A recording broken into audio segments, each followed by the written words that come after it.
So after 12 months, like, where do you see this website going? What are your aspirations for it in the future? Do you see it turning into an app with better functionality and more convenience to the consumer and retailers? That is a great question. So, where I see this platform, Indie Pages, within 12 months is obviously substantially within Australia and New Zealand market. But then also, I'm going to be doing rollouts, and so I'm going to stage this. So essentially, Australia will be the first.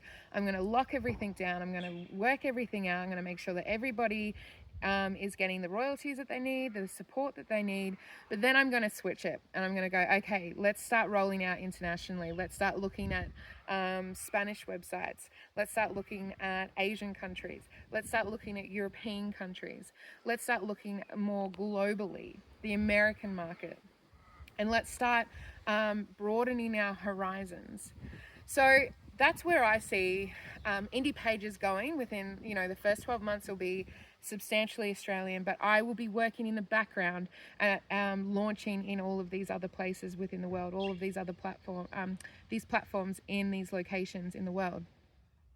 Now, when it comes to apps, obviously, it's all about technology. And again, it's about having the money to back the technology and the skill sets that are required to build these apps, to make the interface work really easily, to connect people on their Kindles and to connect people with their phones, to make sure that it is seamless so that they can access these books on the fly. If you're on a train going to work or coming home, you can read a book on your phone and it's seamless. There's no issues there. And so I will be looking towards technology and how we can utilize that within the distribution of independent and self-published authors' books.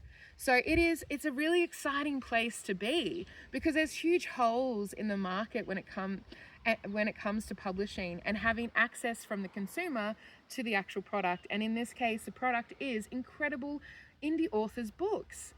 So there's so many books. There's cooking, there's history, there's non-fiction, there's fiction, there's children's. There is so many different genres which people will have access to. And it will be on their phones, it will be through an app, hopefully, and it will also be through Kindle. And it will be looking at different technologies that we can actually absorb, utilize, and then roll out. And not only just in Australia, but also internationally.